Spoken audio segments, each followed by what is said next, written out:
Welcome to Plays and Parlays. I am your host, Wesley, along with my co-host, Mike P, and the guru, Louisiana T. We're going to start this week off with NBA Finals Game 7, Indiana Pacers, Oklahoma City Thunder. Who would have thought it was going to go in Game 7 besides these guys right here? I think it was Mike who said it was 7 games. Did you say that, Mike? Definitely said that. I think I said 5. I ain't gonna lie. I was wrong a long time ago. It's okay. It happens every now and then. But hey, T, we're gonna start it off with you because we know you sat down and you analyzed the hell out of this game. So we want to know kind of what do you see, what happened in Game 6, and what do you think Game 7 is going to bring to the table for us? For sure. I mean, look, Game 6 looked kind of like Game 5 did for me on the opposite side, right? OKC really controlled Game 5.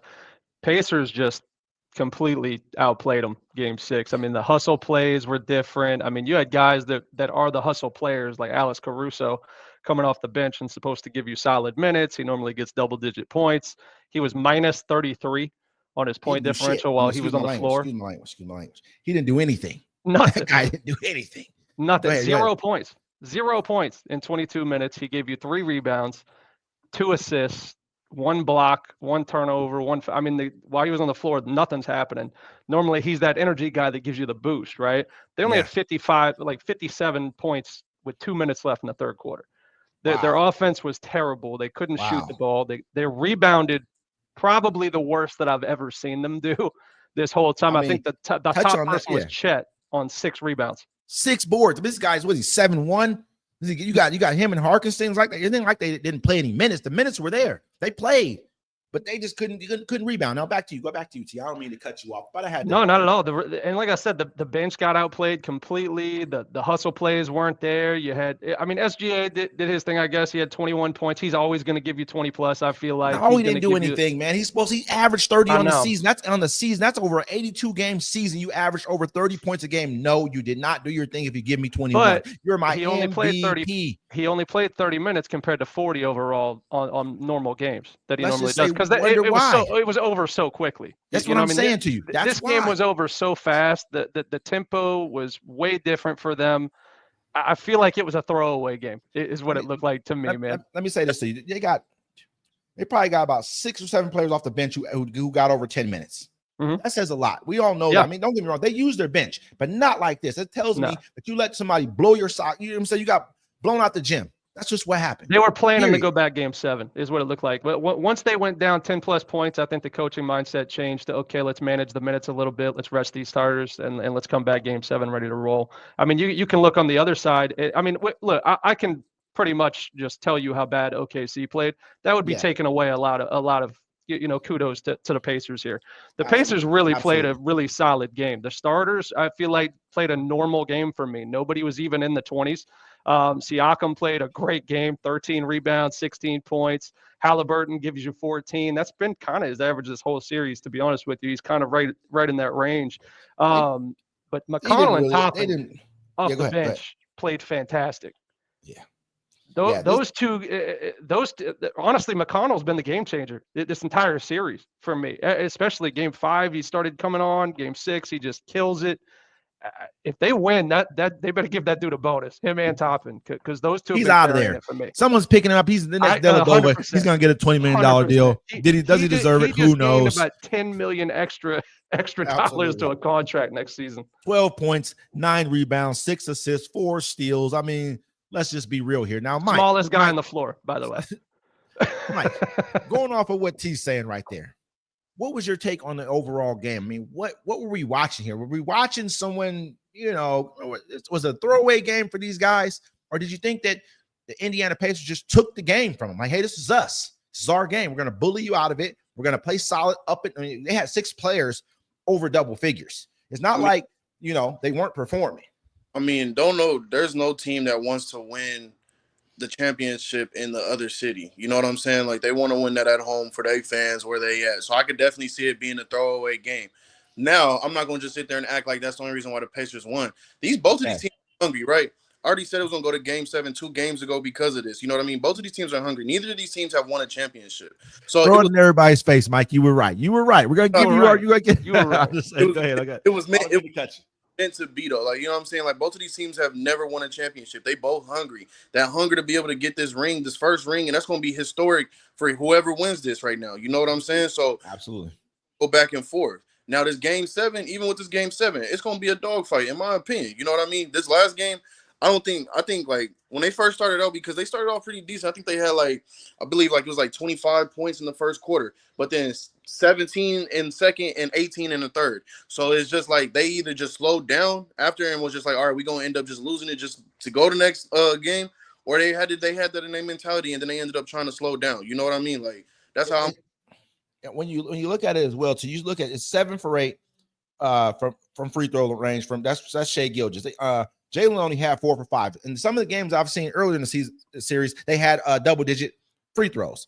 Were the refs holding the whistles? Were they holding the whistles because they were in Indiana? Will they hold the whistles in OKC? That's another big thing we may have to look at. My personal opinion is I don't think a team is going to risk an NBA finals of NBA championship saying, hey, I'm just going to beat you next game when they've been getting there. It ain't like this has been a cakewalk for them. They ain't just bullied their way through this whole thing. This is game 7. This is like do or die for both teams. This is like starting the series all the way over. Just the only thing that is different is that you're on their home turf. That's it. It's very common though. You know what I mean? For teams to want to win that at home. Absolutely. In game 5. Think about game 5, but 7. This is their first. You know what I'm saying? This is their first. They gonna win. They want to win this at the house. You know what I'm saying? Absolutely. There's something that throws me off within the game. Right, is the fact that the Thunder had, I believe, 21 turnovers. You know what I'm saying? The Pacers only had 10. You know what I'm saying? The Pacers only had 10, but they also had a garbage free throw percentage. Like it was like I don't know. It's kind of like it's iffy. You know what I mean? It's part of the script. You know what I'm saying? I already tell you all the time. It's part of the script. This is what it's going to be when it comes down to these two teams right here. Neither of them have won a championship. It was meant for it to go to game 7 to be this type of this story that can be told. You know what I'm saying? Like this went all the way to game 7.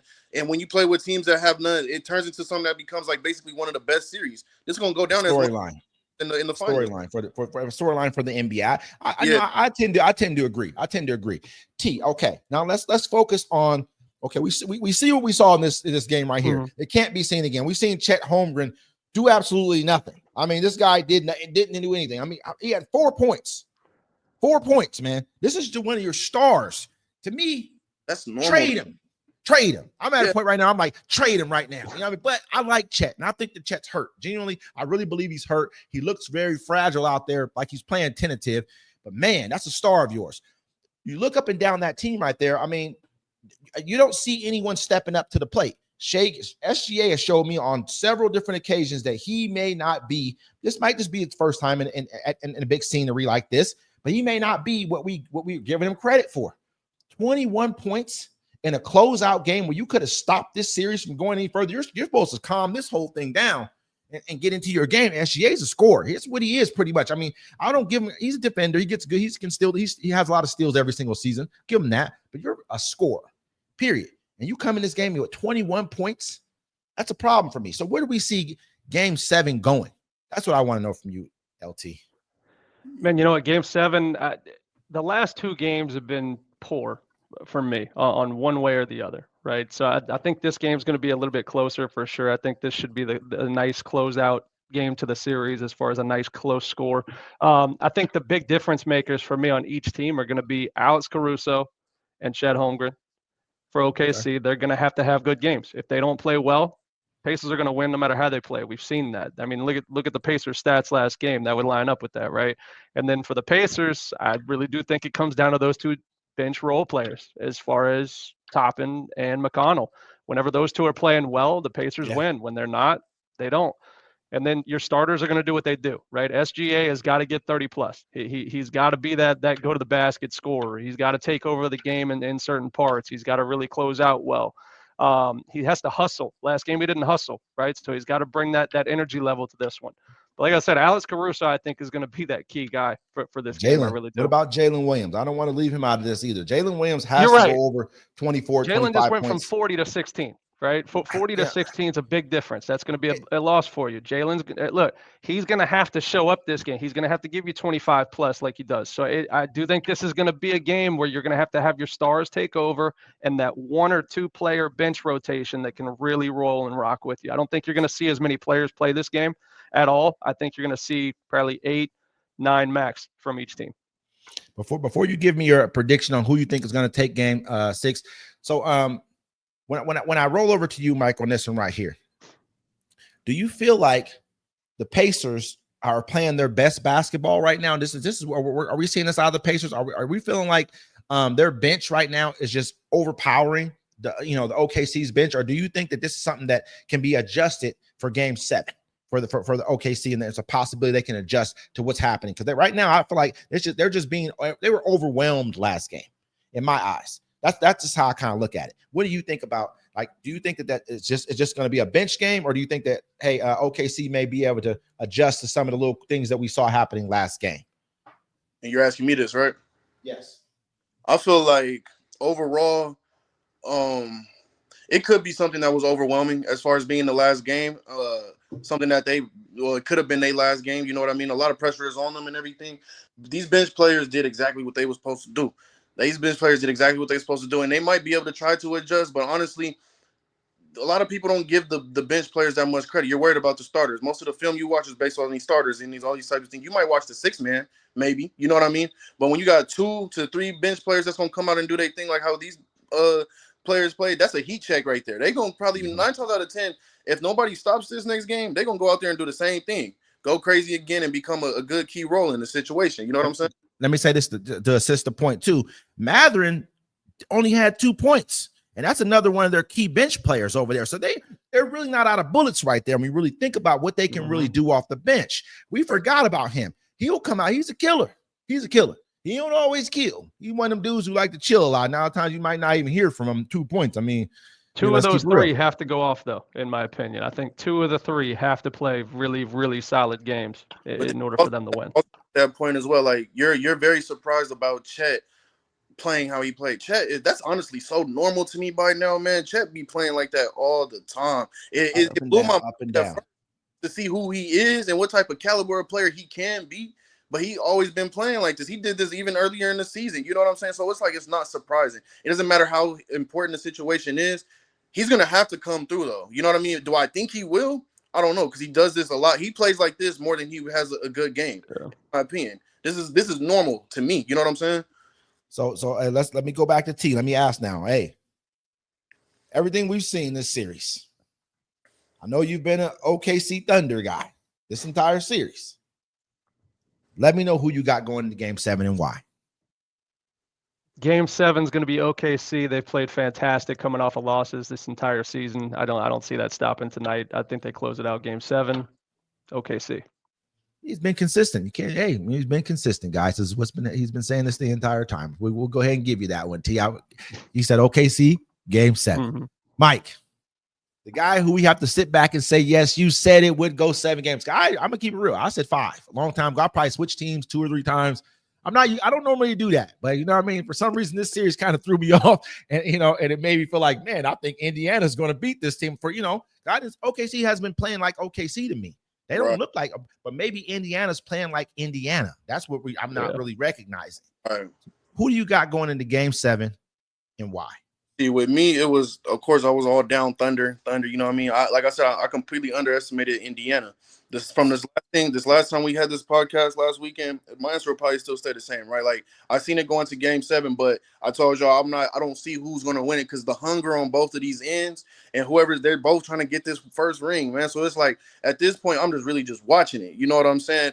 It's the same thing that T was basically saying, though. Like, the Pacers can win if Chet and Caruso do not step up.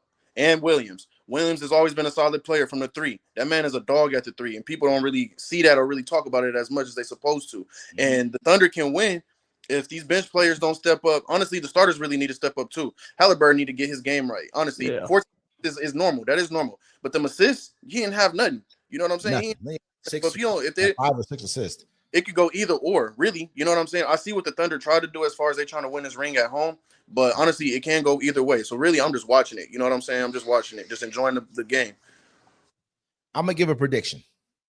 And I'm not going to say it's going to be correct or not. I don't know. It's a tough one for me. Because it's pulling me. I want to go OKC because I look at OKC and I'm like, okay, SGA is going to be at home. The crowd's going to be behind them, possibly even the refs. Because if I'm a ref, there's 30,000 or 20-something thousand people in the crowd. Everything's getting booed. And every time he even flops around, it's a foul. It sounds like there's a possibility that it could happen like that for them this game. However, the moment is playing. And for some reason, this dude with one of the ugliest jumpers in the entire league hits that motherfucking jumper when it counts the most. Yeah, you'll knock a three down. Like, what is this? So I'm going to say, and then they also got McConnell, man. I think it's a possibility. He's going to try to come out there. He's going to give you everything he got. He probably got 70, 80 million riding on this game right now. Like, for real, like literally whoever he goes to next, it's probably about 70, 80 million more dollars he's going to make based off how he does in this game. Because there's an opportunity that he could be, I won't say MVP. That's huge. That's like way overstepping, but he has performed. I think he broke the record for bench points by any bench player in the playoff or NBA finals, all the different stats. I mean, he's broken these records. This little McConnell did that. Yeah, he's like got like points. I think it's like rebounds. Something. It's crazy. So I'm like, who is this? Yeah, his stats are eye popping. And it's not even like he's done a lot, but he's done enough. Like for a bench player, Obi Toppin, the rest of them, I'm gonna go with the Pacers this game. And I know that's a stretch because they are on Indiana's. I mean, on OKC's home court. It's a stretch. But for some reason, man, they've defied the odds this entire time. I thought they were a throwaway team. Who? The Pacers. And they've done it. They've performed on every level. I'm going Pacers game 7. All right. And with that, you guys, this is Plays and Parlays. We'll be back with you guys after the NBA Finals game 7 to give you guys a recap on what went down.